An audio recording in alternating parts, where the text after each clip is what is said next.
hip-hop culture, with DJs and painting, graffiti art, are expressed every day within the inner cities of America and the world. You are not viewing hip-hop, you are hip-hop. Good afternoon. Okay, so here is the deal. Because I had this idea and already I'm changing my original idea just that fast. We have a lot that we want to talk about today. And for that reason, I want to jump right into it because I really believe that this time is going to go by extremely fast.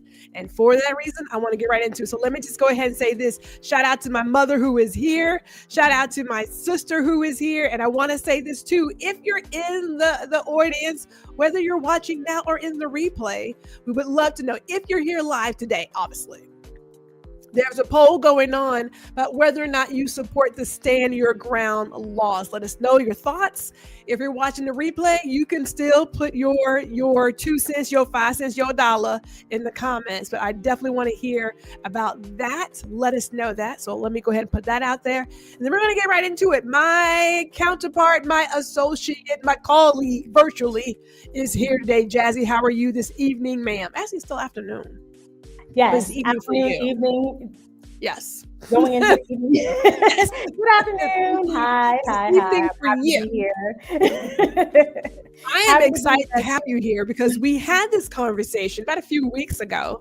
Yes. And I said we need to have our own conversation because I was trying to have it and we weren't having it. And I was like, we ain't having the conversation. We got to have this conversation, people. So I want to set up for you really quick. Let me just go ahead and make this full screen so that we know what we're talking about today. We're talking about The Perfect Neighbor. Now, this is not a movie. It's a documentary. This is real life. So a documentary is documenting real life events. A young mother was, in my opinion, she was murdered. I don't want to hear manslaughter, whatnot. It was calculated, call it what you want. But this film, it is chronicling an escalating harassment that Owens and her children face from her neighbor Lorenz across the street. And at the end of the day, Owens was fatally shot by Lorenz through a locked door, a metal, dead-bolted, locked door, right? That's how this went down. What we want to talk about today, and this is my point of, you have these documentaries out there. What happens after the fact? We need to talk about the systemic racism, the weaponization of white fear, and the legal shield provided by stand your ground laws, even when the shooter initiates the conflict, because that was major. Now, Lorenz was convicted of manslaughter. She was given 25 years. But you know what? Let me come here really quick. Jazzy, since you and I had this chat yesterday and we're having it today as well. Yeah. I sent you an article that woman is threatening a lawsuit against Owens' sons for slander. Yes. And I think it just speaks to the audacity of it all. I think, she's trying to say they defamed her in the making of this film that really, I think, is kind of a weird thing to say because it was not made by the family itself. It was made with the family's permission. Let me put it that way, And I think the one thing about this is that because it was done the way that it was done using the police body cam video, it's kind of like, how do you defame somebody that's showing you who they are in real time? There was no, in a lot of documentaries, what they try to do is they try to sway you one way or the other. And what I loved about this film was the fact that they were like, okay, we're just going to show you what happened and you come to your conclusions on how you see it. You know what I mean? And I think what you saw was a person able to kind of manipulate a system that was in place for her to manipulate. Because for me, I find it weird that you're able to call the police this many times and really waste resources, if we're being honest, to do this. And there should be certain parameters in place so that you cannot do this kind of thing, where it's like, okay, if you're calling the police over and over and over and over again, at what point do we say, hey, there's not a real problem here? Because when there is an actual problem, now you're kind of, people are like, well, we're going to take our time. Because one of the things that I think she kind of knew, and I think what she was hoping to happen, and obviously this is a little bit of speculation on my part, but when she called the police initially after she shot Owens, what I noticed was she was like, okay, I called the police, now I'm going to take this action, because usually probably the police are like, all right, you hang up, we'll be there when we get there. And they're probably not very quick about it, if we're being honest, because she's probably called so many times and used these resources so many times. They're like, we deal with this all the time. We're going to go over there. We'll take our time. And what sped it up was the fact that she committed this act. Yes. So within was it like 2.5 minutes, almost like less than 3 minutes? 2 minutes. Less than 3 minutes, she called 2 minutes. that she was concerned. And then within that time, she managed to lose her phone, find a gun, and shoot somebody who she knew was coming to her house because she said, go get your mama. Exactly. Let me say this real quick before we get into our first thing and say some hellos to some people. She has threatened to sue the children of A.J. Owens for slander, libel, and defamation. She has not formally filed a countersuit yet. Again, she was found guilty of manslaughter for the 2023 shooting of A.J. Owens. She's currently serving 25 years. This is in response to a wrongful death lawsuit that was filed by Owen's mother. So I just want to make sure we give that before we jump into all this really quick.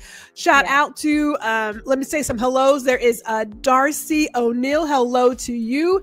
Boss 192 is here. And Jessica says that she was in tears. That woman needs more time in prison. Most definitely. Let me get into our first little deal here. Because like I said, we have a lot we want to talk about, because this is a lot to talk about. It is one thing to have a documentary, but the documentary brought to light a lot that we just, for whatever reason, we want to act like it doesn't really exist. I appreciate that this documentary is just all body cam footage. That's all it was. There wasn't someone giving you their slant. No offense, we all have biases. It was just documented footage. And so we want to start off with the stand your ground law. And there are racial disparities when it comes to justifiable homicide.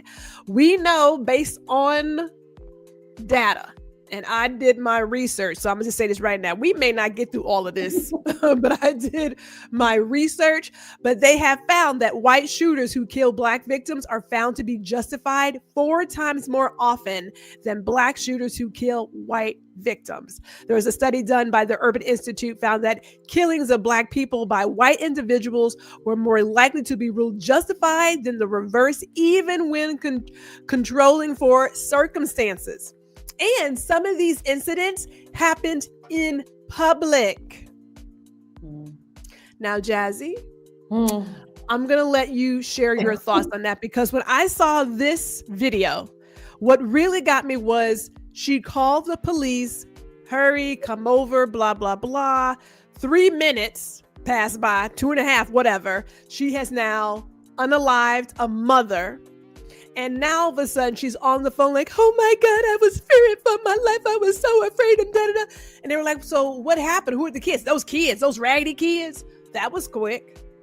That was really quick. But in my opinion, it felt like it was premeditated. So this was the thing that initially got me, because that was in the very beginning of the movie. The documentary, it was the first thing that kind of heightened my ears, because the switch was so fast from the despair and the fear to the anger. And I think that's something that we have to pay attention to, and how, like you said, there's a weaponization there, and how people don't necessarily catch it. And that's the uniqueness of this film. It's letting her story play out the way that she's saying it. Not the way that we want to interpret it. It's literally what she said in the first few moments of that film that was like, this is crazy for me in that moment, because I was instantly saw that there was a switch there. And I don't think a lot of people, unless you're around it or hear it, you don't necessarily see it, right? I think one of the things that this highlights is how we view police in society. Because if you're in a neighborhood that is over policed and you have police coming to your neighborhood over and over and over again, there's a certain way you interact with police that you wouldn't interact with police if you didn't have that around, right? Yes. And sometimes I think because we don't have the conversations of, hey, what is it like to be in a neighborhood that always has police around every corner versus what is it like for a neighborhood not to? We don't look at the police the same way, right? So it's kind of like when I heard that switch from her, I said, okay, she understands what the police is used for in her life versus how it would be perceived with the people that were in the neighborhood. And I think that was something that was stuck out to me in the beginning of that movie. When I heard her switch from the tears and the sobbing, she sobered up real fast. I mean, she could not help herself but dog out those kids again. She couldn't help herself. And I was like, wow, you went from I'm fearing for my life and I'm in tears to dogging her kids again. Really quick here, Jessica says, I'm not buying she couldn't find her phone. She knew exactly what she was doing when she did it. I completely agree. And shout out also to Black Eighth Element. Let me also say one more thing because I can see it. We do have 2 broadcasts going. Just a little quick FYI. There is a broadcast if you are on your phone. It should be optimized to watch it in a portrait mode. If you're at home and you're watching it on TV, you're watching on your tablet, there is a landscape mode. So both of those are there. Just a little quick FYI for you. I agree. Jessica, that she knew what she was doing. She called the cops and within like 2.5 minutes, she can't find her phone. But she found that gun though. And she knew again that the mother was coming over. Maybe they didn't have enough to prove that it was premeditated. And you know, sometimes I give the prosecution the benefit of the doubt of what can they prove. Manslaughter, okay. But maybe they didn't have enough to prove meditation, but it was clearly meditated. Like she knew that the child's mother was coming. She said, well, go get your mama. I don't care. I think that's the part that sticks out to me and that most people may have missed. I've been following this case from the very beginning, like back before this documentary, like way back in the beginning. And that was the thing that I read that kind of stuck out in my mind was that she told him to go get his mother. And to me, there was another part in this film when she's being interrogated where the officer is like, you're behind a locked door in your house. If you were so fearful, why didn't you go back to your bedroom and also lock that door? Because if she wanted to, if you watch the movie or the documentary and you watch it, her front door is next to a balcony door. A sliding balcony door. So if she really wanted to get into the house and she was really that angry, all she had to do was pick up something that was on her patio and throw it through the window and that's it, right? So I think the level of, you know, trying to say I was so fearful, it's like, well, how were you fearful? And my other thing was you shot through a locked, closed door, not at close range, from a distance. You had no idea who was standing behind the door. That could have been a child behind the door. Yes. So it's kind of like, there's so many things with this that really bothered me, but I just really think that people have to realize how certain people view the police and know what they can and can't get away with.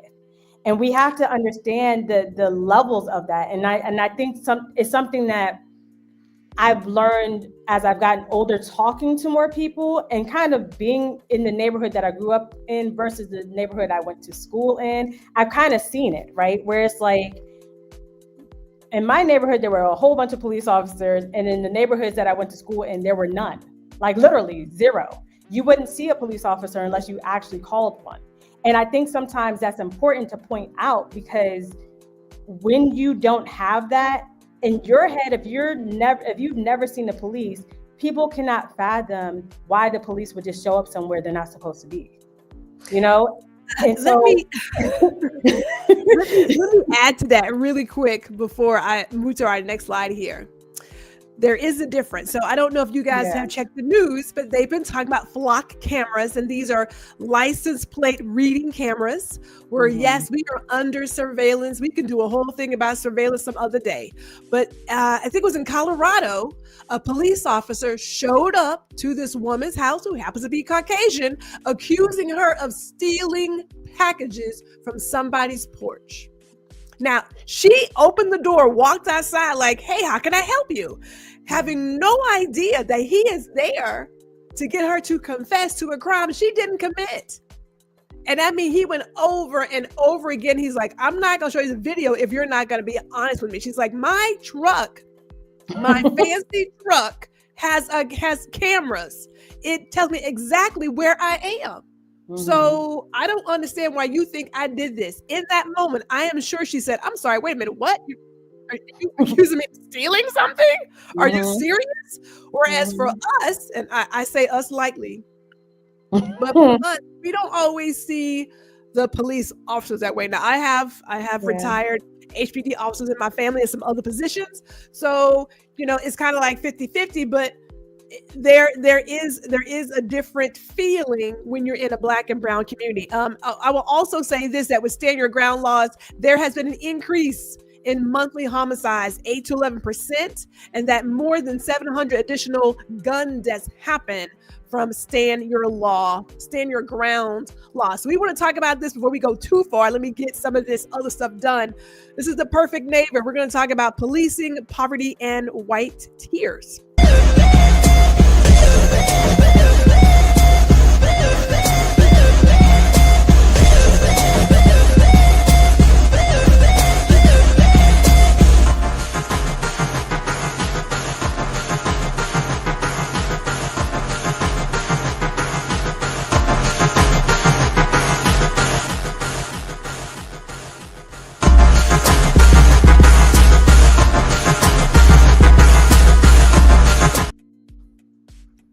Hey, good afternoon.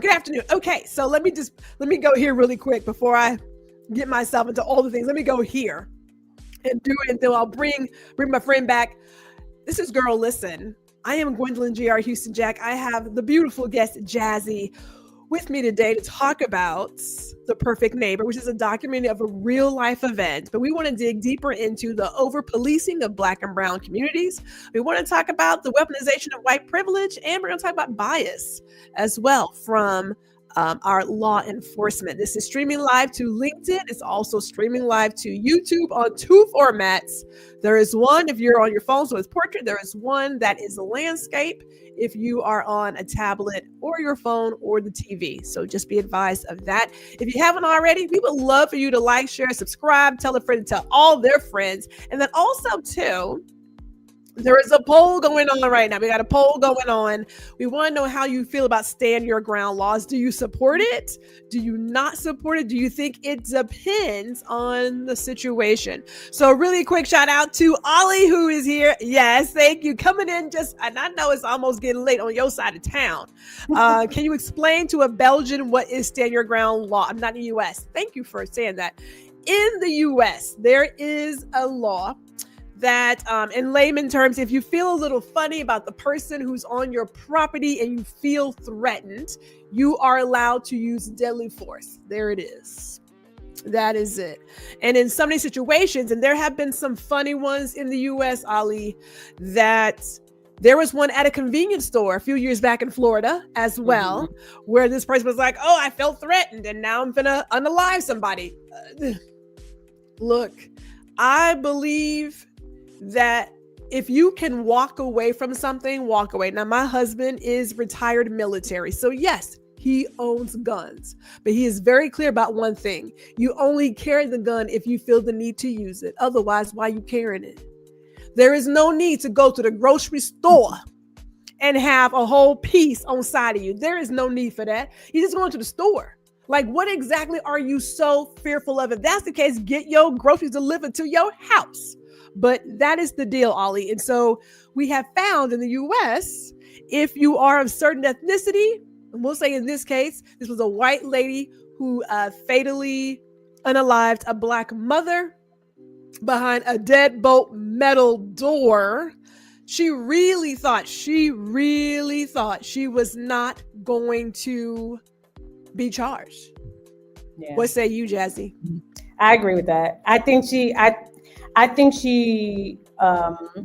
thought that if she did all these calls and made a big to-do about this, if she did something, then she would be seen as a person that was having all these threatening occasions. But I think the thing that I loved that the documentary showed was they showed that her other neighbors were saying this lady is calling all the time. And Ollie said it's a perception, right? Your threat is a perception. And I think that's something that's very important, because I think sometimes we perceive things to be threatening that are not threatening, right? I could say, if you're looking at me the wrong way, I can feel threatened by that. Or if you're saying, hello to me can mean something different than it can mean to you, right? So I think there's certain levels. It's like, how do you really justify what was justified as deadly force? And I think one of the things in this documentary, again, it's like you're shooting through a locked, closed door. She can't get to you. And if she wanted to really get to you, you're standing right next to a glass door. She could just throw something through the door. If she was really in that state, she could have done those things. And I think that just goes to show that your level of threat and what you feel is threatening versus what another person sees as threatening is two completely different things. Go back to your bedroom and lock the door until the police come. And again, there were things that she was doing where she researched stand your ground laws as well, right? So she understood, like, hey, there's something that I can use here, because I can say I was fearful of my life and she came at me. To be honest, it's kind of like you put yourself in a position where you set yourself up for the premeditated act that you were about to do. Because I too believe it was premeditated, right? The moment she said, go get your mother, that to me was a choice, right? It's kind of like it's a choice. And you could have just said, listen, I'm calling the police. When they get here, I'm going to send the police over to their house, right? Because at this point, they all knew where each other lived. So the moment she said, go get your mother, I feel like that was a conscious decision to make the choice that she made. So she mentioned to go get the mother. She makes the phone call. Again, within like 2.5, 3 minutes, she has now unalived that mother. You can't, it does not add up. And also in that time, she couldn't find her phone to call the cops back again. She couldn't find her phone, but she found the gun though. Right. She found that. Let me share Ollie's comment real quick. A threat is on someone's brain, yet how many Black people got threatened, but they are dismissed of acknowledgement of this threat? 10 small microaggressions is a big threat. Let me tell you, when I go places, if I feel funny, I'm like, you know what? I'm not feeling this environment. Let me go ahead and leave. That's what I do. Yeah. Other people, and just certain people, like, well, no, let me start shooting at somebody because that's how I feel. Let me bring this up before we get into, because we're going to move right over into this, and then I'll get to Jessica's comment before we dig deeper into this. But there's two things here. So we did talk about the fact that there's over policing, which we're going to get deeper into, but there is the stand your ground law where you feel threatened. But then there is this weaponization that we have seen time and time again.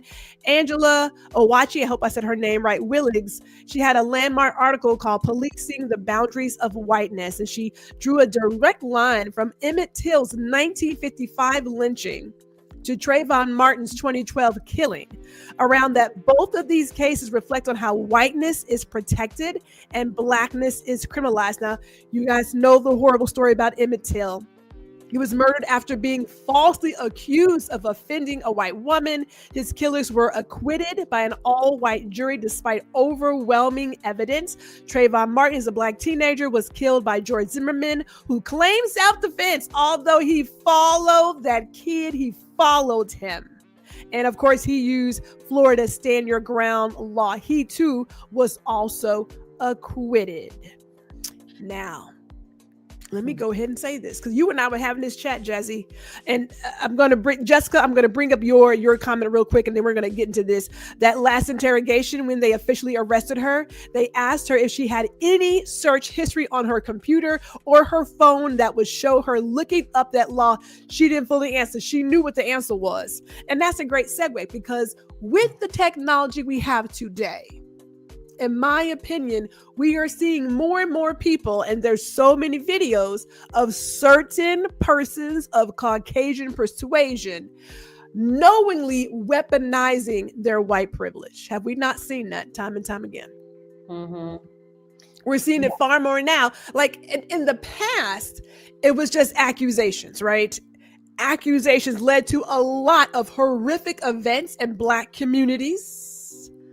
There's been a couple of bombings here and there, but that's not today's show.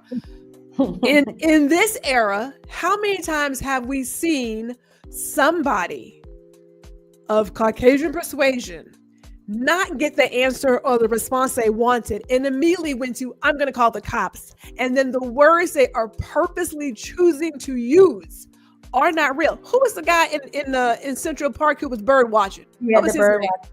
That's literally the first video that I thought of when you said this. Because I remember watching that thinking that's, I think it's hard for people to fully understand. And I appreciate the technology that we have today, that we're able to do this for ourselves. We shouldn't have to, right? But I like the fact that we have a way to, in some ways, defend ourselves against certain allegations. And I think that's something that, again, people don't fully understand, because when you don't walk in people's shoes, you would say, okay, this thing doesn't happen. You're making that up, right? If you're not in community with a certain group of people, you may never see certain things, right? And I think that's part of the beauty of talking to people. And I like talking to people. Like for me, I'm willing to have the conversation, because I do think it's important to have the real conversation with somebody that actually wants to know. I had a situation after the Trayvon Martin incident, and a lady came up to me and she asked me my opinion about it. And she was just like, what do you feel about it? And I told her the truth. I said, listen, there's just certain ways that we will look at this where people will not understand why there's an anger here, because we understand that the child was walking down the street, minding his business. You know what I mean? And somebody looked at him as being something that he was not. He was just a person walking down the street, right? And I think sometimes we have to be willing to have that conversation and not just shut it down automatically, because we don't have growth there. And yes. I just, it's one of those things where it's like, when you see it with your own eyes, I've had an incident before where I have literally, if you know me, I got, where I grew up, I got off a bus. And it was me, my best friend, and we were talking, and one of our other friends was walking down the street, and a police officer came up to him and basically accused him of robbing a store. And we were not standing there. I know that they would have took him down to the station. Yes. And it's something, again, that people do not think can happen because you don't see it. So I think that there's certain things that happen. It's a repetitive thing. It's the way we are viewed, the way we are not allowed to have our dignity given to us in spaces when we're having the conversation. Technology nowadays allows us to at least have a little bit of our dignity back, even when we a little bit. You know what I mean? Because it's not fully, because then there's the questions of, well, what were you doing before you started this video, right? Or we're not getting the full context of what is going on because you only saw it from this angle, right? So it's not full, Well, let me bring in two things that come to mind. First of all, shout out to Anthony Rowland, who's here in between his sessions, and also hello to Miss Elise, who is here this afternoon. I got two things for you. Actually, more like three. So we know that we have to have this conversation. There was an episode on The Equalizer where her aunt was in a situation where she was shopping for something. There was a white lady who wanted the exact same thing, and she immediately accused her of pushing her and this, that, and the other. And had her niece not had the phone recording, they would have taken her down to the police station because they took that woman's word. That is one. The other thing is that for myself, now my older job, I had to deal with a lot of conversations with customers who left feedback that they felt that they were profiled in our store, right? Mm-hmm. I'm a Black woman who's hearing this. Do I believe it? Yeah, I do believe it. I do believe there's everything. I also know that it also depends on what it is. Sometimes we immediately go there because I have shopped in our own store and I thought this lady was ignoring me, but turns out she had a hearing aid. She couldn't hear me. All right. So assumption of right. However, the next time I went to my store, right? This is in my neighborhood, my store where I work. Mm-hmm. I had to make an exchange. And I took this trash can with me to the back of the store to get the new trash can and then come right back. But what I couldn't help but notice that there was a young lady keeping step with me on an aisle over. I go to this place to find what I got to find to exchange it. And I notice her on the aisle. She's pretending to straighten and clean up some things. Never said hello. Never asked if I needed any assistance. Mind you, I have been with this company 20 plus years at this point. You don't think I know LP procedure? You don't think I know how this works? And I'm thinking to myself, am I crazy? Is this chick really, is she following me in my store where I work? Mm-hmm. I get to the register. We got some problems at the register with me having to prove that I am an employee. You know, it took everything in me to not cuss them out. Everything in me. Now, did I talk to their manager? You darn right I did. I was like, your team didn't get the bias training. Because when I go into any store, I never say I work for the company. I never did that. I want folks to show up like they always do and show me who they are. Right. Remember those days of mystery shoppers? Right. Yeah, I was going to say the secret shopper. Yep. Secret shoppers. Yeah. I was like, I know this child. I said, ain't this I was heated. So when I get phone calls and emails from other customers nationwide that they have been in a store someplace and felt as if they were being profiled, trust. Yeah, it happened to me in my own damn store. Mm-hmm. Yes, we know this. It's not always, well, you're thinking it's not. It is not a thought. If you've ever experienced it, you know how to peep it when you peep it. Right. So let me say this really quick as we get into yes, technology for humanity. Isn't that great? Ron says, I remember that episode. Yes. If you can find these situations in our modern day entertainment, we have to find ways to help people have those conversations. That's why sci-fi is so good. Yeah. Because we can talk about inequalities and discrimination using sci-fi topics because we're not adult enough to just do it outright. Yes. And, you know what I'm saying? Like, think about Star Trek. Yeah. Think about Star Trek. Think about Star Wars. We talk about a lot of things using sci-fi topics because we're not adult and mature enough to just have the conversation outright. Yeah. We got to make up people to help us have that conversation. Yeah. I used to be a diversity trainer. So we got training to train other people. And one of the first things you do when you're doing diversity training is basically you go into the room and you say, okay, throw out every prejudice that you would think about another race or gender. And you would, it always amazed me because, of course, you know, there were certain audiences that were okay with throwing them out there and some that weren't, right? And we were just like, just do it. Like, because the thing is, and I think this is something that's really important, we all have biases in our head, whether we want to think so or not. We all have biases about each other in our head. And that's why I say it's important to have the conversation and be able to say, hey, I'm in my own store and you're profiling me, right? I'm in here as an individual shopping and you're sitting here as if I would come in here and do something nefarious. Even if I wasn't in my own store, that still shouldn't give you the right to profile me, right? Because I'm still a person that's in here trying to spend my money, right? I went to a certain luxury brand store. Same thing was happening to me. I was getting followed around. And finally, I turned around to the person. And I said, listen, I said, if you think I'm about to steal out of here, I'm not. I said, but let me tell you what I'm not going to do as well. I said, I'm also not purchasing anything out of the store today. I said, because while you may think it's okay to follow me around, I said, you're making me feel uncomfortable. I said, and now I'm having to call you out, and now I want your manager, because now I'm going to tell them that you're making me uncomfortable. And I had to learn too that certain brands don't want our money anyway, right? And that's just true too. Like that's the truth. We have to be honest with that too, but that's a whole nother conversation for a different day.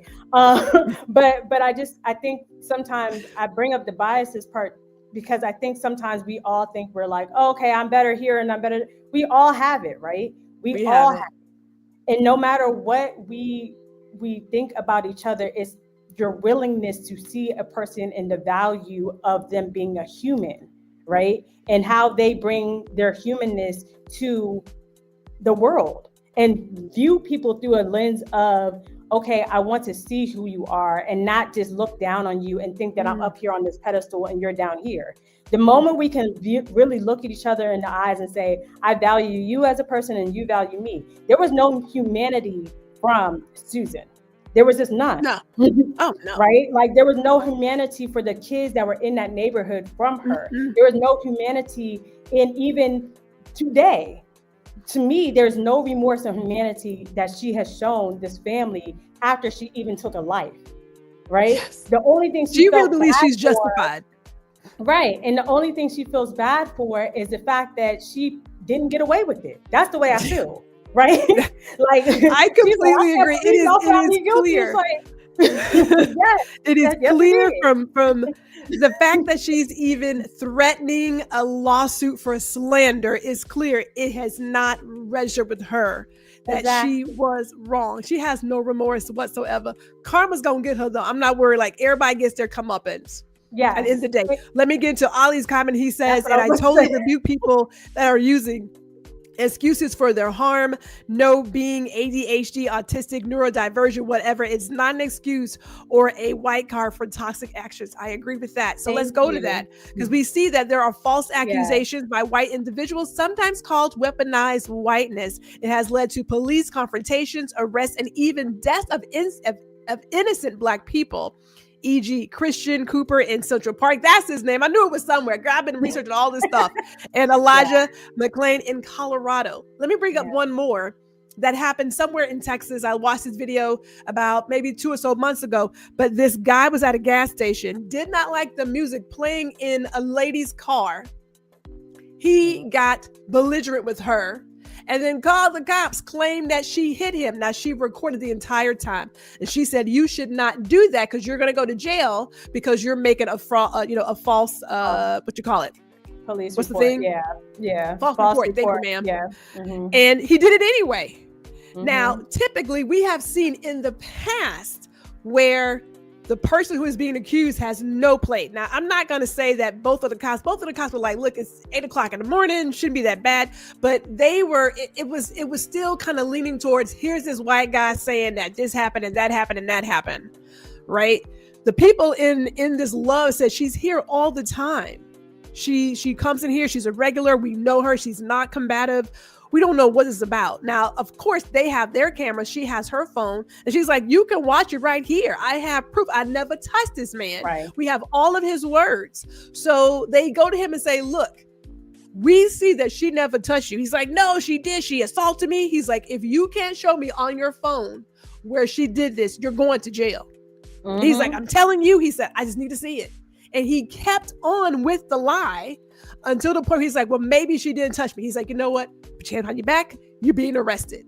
Right. I am happy that we are now getting to a place, and it's a very slow moving needle, that they are holding these folks accountable for these false reports. It is a waste of resources.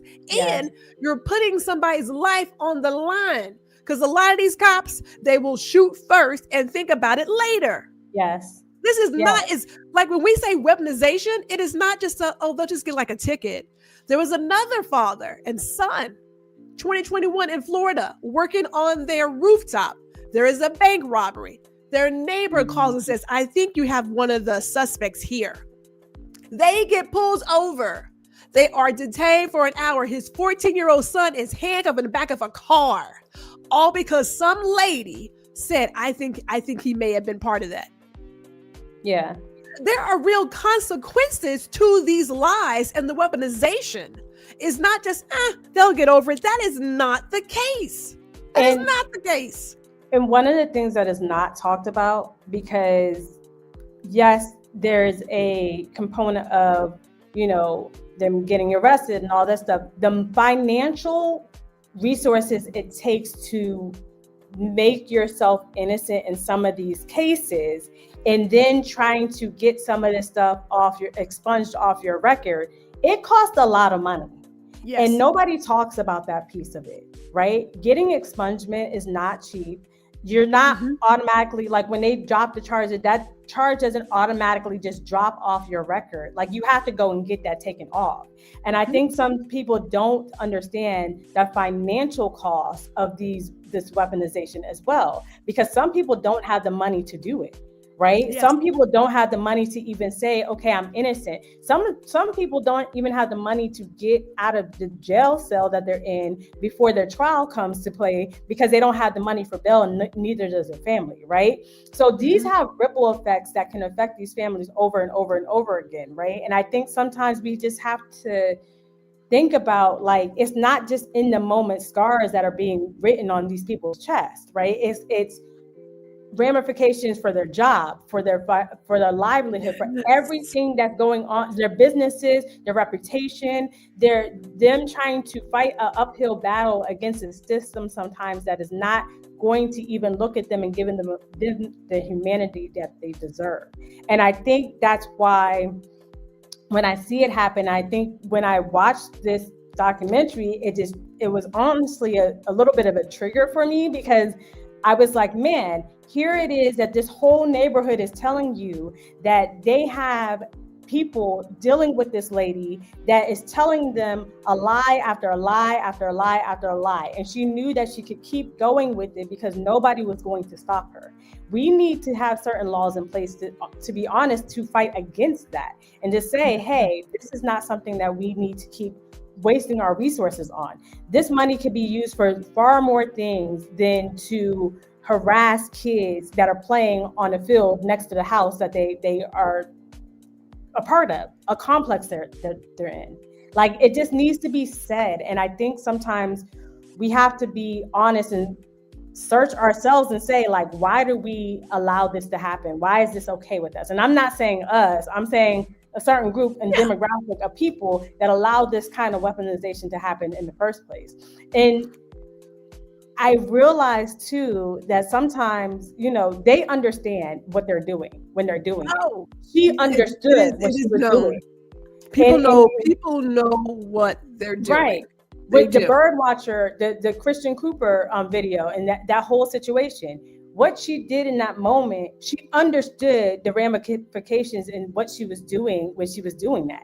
That wasn't a momentary lapse in judgment. She understood. Right. And I think that's what bothers so many people about it.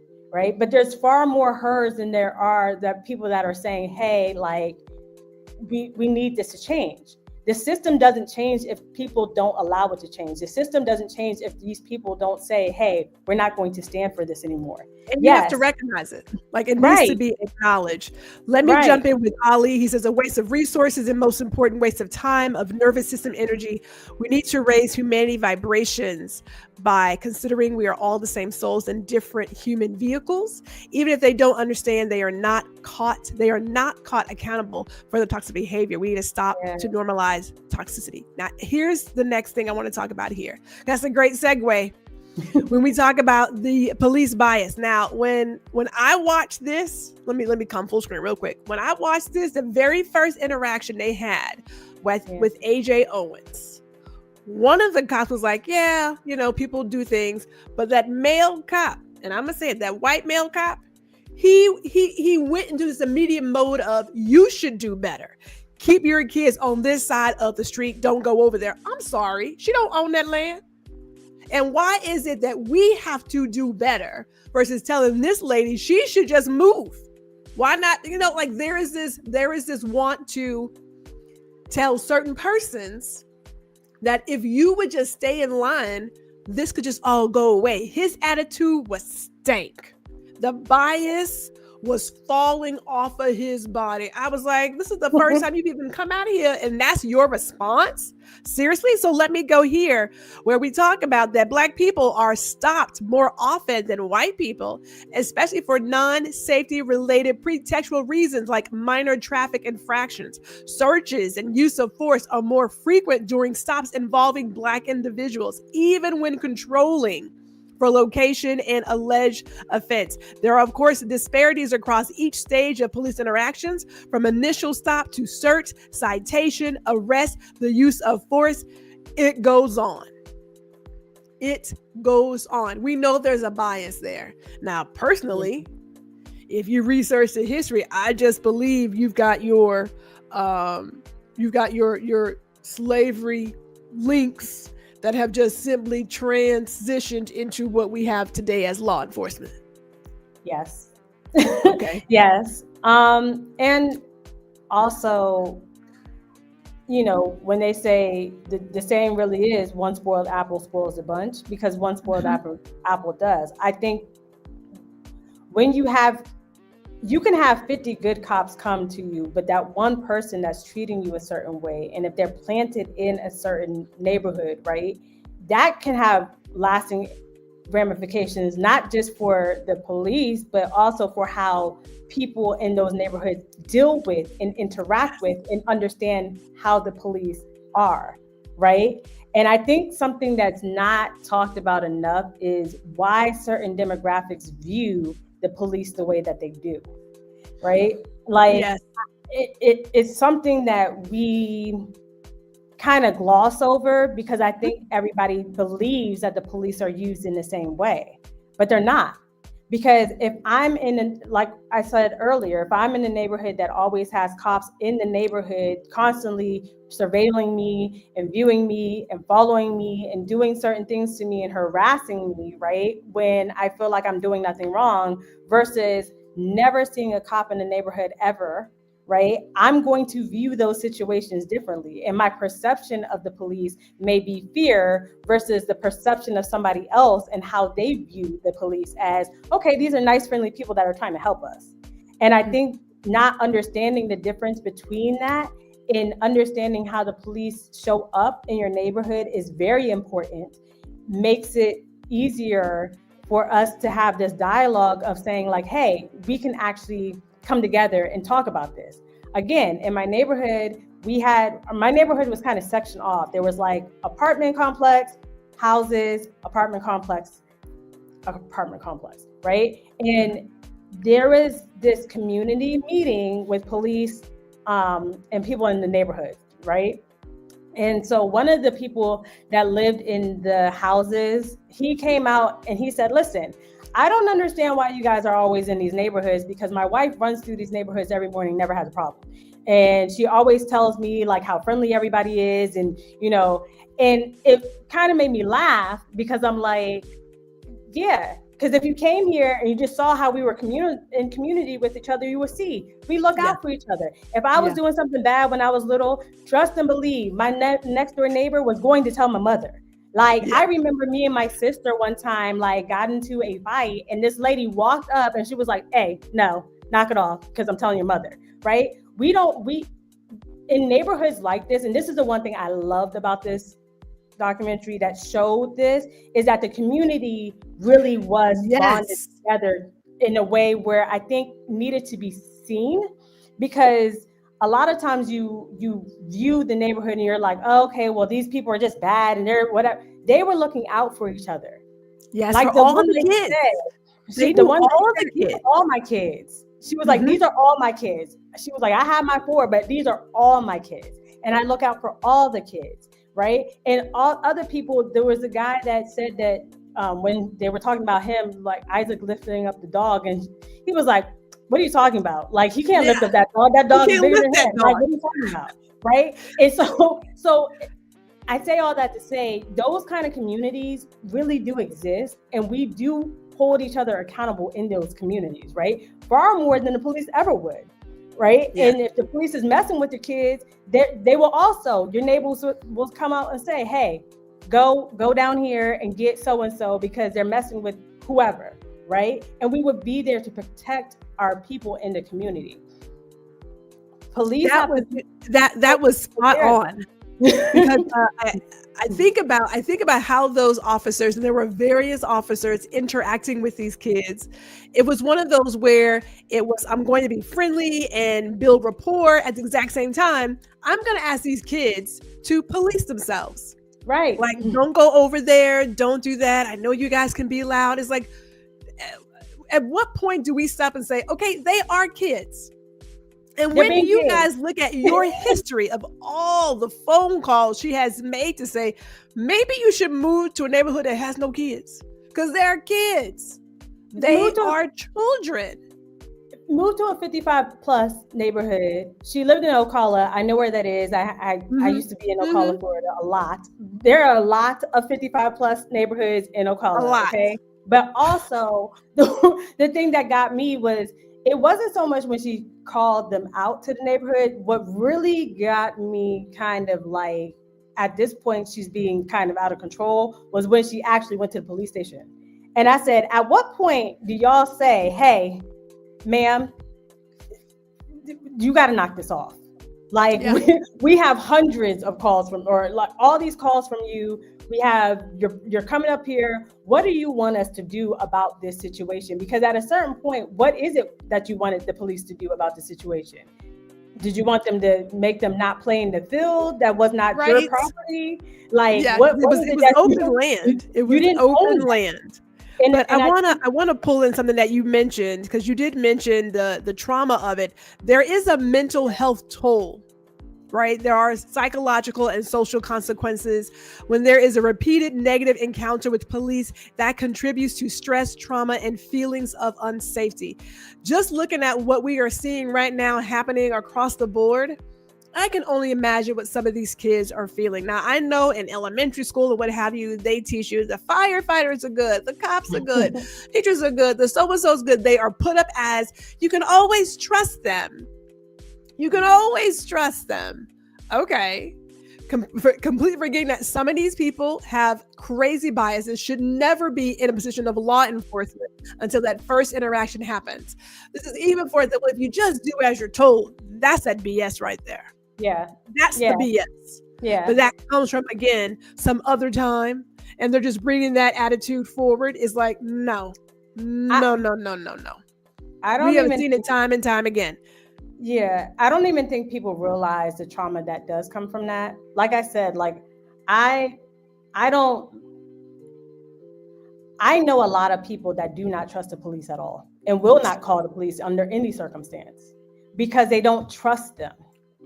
Simply because of the reactions that they've had from them in the past when they were kids. Like I said, I watched somebody be harassed. I know somebody that called the police because they had somebody break into their house, and their son was profiled, and the son was beat up by the cops, and the mother who called came out and said, "What are you doing? I told you the description of this person. This does not match this person at all." And they sued the county for that situation, right? How do you learn to have a dynamic with the police if you don't give people in these neighborhoods the dignity, right, and respect, just like you would want for your kids? And I think it's an important conversation to have, because a lot of people, like you said, they don't understand the psychological place that puts people in and why there's a mistrust of the police. And then you go through, okay, but you do want to trust them because they are supposed to, right, have your back.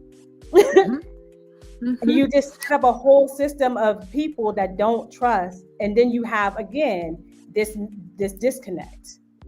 Well, since you brought up the communities, this is perfect because, we talk about the outcomes from this over-policing. It can destabilize neighborhoods, making residents less likely to report crimes or engage with public safety efforts. There's erosion of procedural justice when fairness, transparency, and accountability are lacking. And then also, too, there are other models. Community policing, which emphasize collaboration and de-escalation, show stronger associations with crime. Right? Reduction. There is a way to do it. The way we're going to do it is not it. As Black Eighth Element says, I know it sounds cheesy, but I never saw color. I see a person's spirit. We are in spiritual warfare. We are in spiritual warfare. You know, when I hear these police officers and they go to a place of, I was fearing for my life. You in the wrong job, buddy. Get a different job. Why take a job where your life is on the line every single second? Get some other job. There's plenty of jobs out there. Why take this one? You don't have to be here. And why are you so quick to fear for your life? That's my question. Why? It's not that I don't. It's not that I like, because in a way I'm like, okay, I can understand to a certain extent why you would, right? But you seem to be very quick about fearing for your life when you're dealing with one demographic of people versus other. Because I've seen you not fear for your life when people have literally tried to run you over with your car and you don't do anything but throw your hands up. But had that situation reversed, you know, we have seen the videos when the person who is being accused of a crime is of a different ethnicity. The amount of patience given for, I mean, I'm just like, what exactly has happened before? Even with this chick, she didn't want to leave the seat. She's like, I'm not leaving. I can't do this. And he was like, Susan, you're gonna have to get up. Now, the two detectives were like, you can't be here forever. This one guy, he was like, now we just have to do this. Blah, blah, blah. There's a doctor in the jailhouse. The other guy's like, well, you can't stay here. The deputy comes in and says, we can do it the easy way or the hard way. But even then, they allowed her to sit there. She's like, I'm not leaving. I'm not doing this. I can't do this. I'm thinking that had it been any other person, they would have had her face in the ground so fast. I was like, boy, y'all sure are patient. You're really patient. Like, really. And it's hard for us to not even take on that mindset because we have seen how Black and brown bodies are treated. I have not forgotten the family that was pulled out of a car because they thought it was stolen. You had those babies on that hot concrete with their hands bound behind them.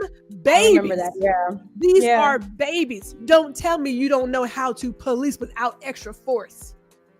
Don't tell me that. The humanity the lack of humanity that is shown to certain people. I saw something today that just disturbed me, right? And it was a video of this was ICE officers trying to pull out a mother out of the car, but she had a baby attached to her and the dad was trying to get the baby. The dad had a seizure and there was no humanity in any of these people's voices. Like there was none. And I think that's the thing where it's like, that's why I say the technology gives us a little glimpse of what is happening in some of these neighborhoods, in some of these places. And I want us to be able to humanize each other enough to say, okay, listen, like we are not all bad people. You know what I mean? Like we are not there. We can live in a society where we don't automatically view each other in a certain way, right? And it's okay to think of a person as being good before you think of them being bad. Like, very much so. Try to humanize. So as we wrap it up, because like I said, I knew this hour would go by really fast. I do want to look at our poll results before we wrap this sucker up. But in a Pew Research survey, 84% of Black adults said Black people are treated less fairly than whites by police compared to 60% of white adults. Reports like the Black Eye Report document thousands of instances of institutional erasure, distortion, and suppression of Black history and opportunity, including in law enforcement and policy decisions. We don't have time to go into all the decisions and how those decisions have real impact on our voice and our power in this country. This is not that conversation. It is not. But let me get to our last few comments. I'm going to let you get your last thought in. We're going to check our poll. Ollie says there's more toxic people, the toxicity, ignorance of accountability from a system that allows these police officers to act without being condemned for their toxic behaviors. At some point, you got to call your people out. Yeah. That's the catch. You got to call them out. Now, in our poll, we have, do you support stand your ground law? We have at this point, I need to go ahead and end it. 11% say yes. We have 22 said it depends, and 67% say no. That is the deal there. Look, we have a lot to do in this world of being a human. It's a lot. Yes. We some jacked up animals, okay? We are jacked up animals. But we cannot get anywhere if we don't want to have the conversation. That whole silence, acting like it's not happening, acting like, oh no, that's a one-off. That's how we got to this spot of shoot first and ask questions later. Right? Yeah. I appreciate this documentary coming out because it allows us to just see from body cam footage what is happening. And you got to ask yourself, did you really think she was threatened? Did you really think that what she was doing with terrorizing those kids by turning off her truck alarm and whatnot, was that really called for? Right. Like, you got to ask yourself where you land. Now, you feel how you feel. That's that. But we have to start having these conversations if we're going to move forward in any shape or form. Jazzy, what say you as we wrap this up? Agreed. I think what I appreciate about the documentary so much is the fact that we can have the conversation, like, and show it and view it from a way where it opens the door to have the conversation in a real way. I appreciate that documentary so much for using the footage the way that they used it, and for really showing a well-rounded look at what it is like in some of these neighborhoods to be in a situation like that, to see how the police respond and see how the community responds. I thought it was beautiful how the community showed up for the kids. I thought it was beautiful how the community, rallied around them to say, hey, she's AJ's not the problem, right? We are all saying this lady is the problem. And so I appreciated it. I think it's a very important documentary. I think if you haven't seen it yet, I think you should see it. And I really do commend the way that they pulled that video documentary together, because I think it doesn't leave room for you to kind of say, well, they're trying to show you only one side of it. It's like, no, this is it. And I think that's a great thing. So to open the dialogue. So yes, I appreciate you having me on, and yes, this has been fun like always. So thank you. Let's get our last comments in here. Jessica says AJ's neighbor was a real one. She was a real one, man. When she came to get her stuff, had them cots not been there. Oh, she would have jumped. She would have been in that ass. Yeah, she would have been in that. She would have been like, you could have learned today. It was clear. She was hot. In saying that, thank you, Jessica, for bringing that up. It wasn't just that AJ lost her life and these kids no longer have their mother. An entire community was impacted by this awful act. Yeah. Everybody was impacted by this. The kids who had to witness it, the parents who were there, that entire community was impacted by this woman's actions. It's not a small thing. So if you watch the documentary, have your Kleenex ready. Yeah. Because my heart was hurting. Them babies, Lord bless them babies. Yeah. But Jazzy, thank you always for coming through. I know you will always bring something to the table. I will say this, people, as I wrap this up, and there is a plus to technology. I will admit my bias. I'm gonna do it real quick before we leave. I know I'm still talking. I feel like Ron Foster. I'm a Baptist preacher right now. I'm not gonna hold you too long, but when I think about the brawl on Mississippi, okay, I saw the clip of these Black people attacking these white voters, and I thought, how awful is that? I really did. I was like, look at this foolishness. And then I saw the clip of these white voters attacking a Black man and the white teenager for doing their job. Yep.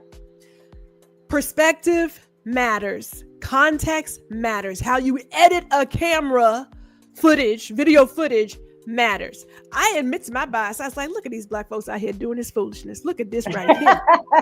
Look at this. And then when I saw how it happened, what happened before, which we have seen a lot of things, they only take one part of a story. Yeah. I'm not gonna lie to you. I would have grabbed a folding chair too. Right now, I would have grabbed a folding chair. But let me not go there. I want to thank everybody for tuning in today for this conversation. Thank you guys, Jazzy. Don't go anywhere. Thank you all for being here. Really appreciate it. If you're not having these conversations, please start having them. We gotta start talking about this, like real talk. We got to do it. Thank you again for watching. Girl, listen, if you are watching the replay, I want to hear your thoughts about stand your ground laws. Put it in the comments, and I will see you all next week, Lord willing.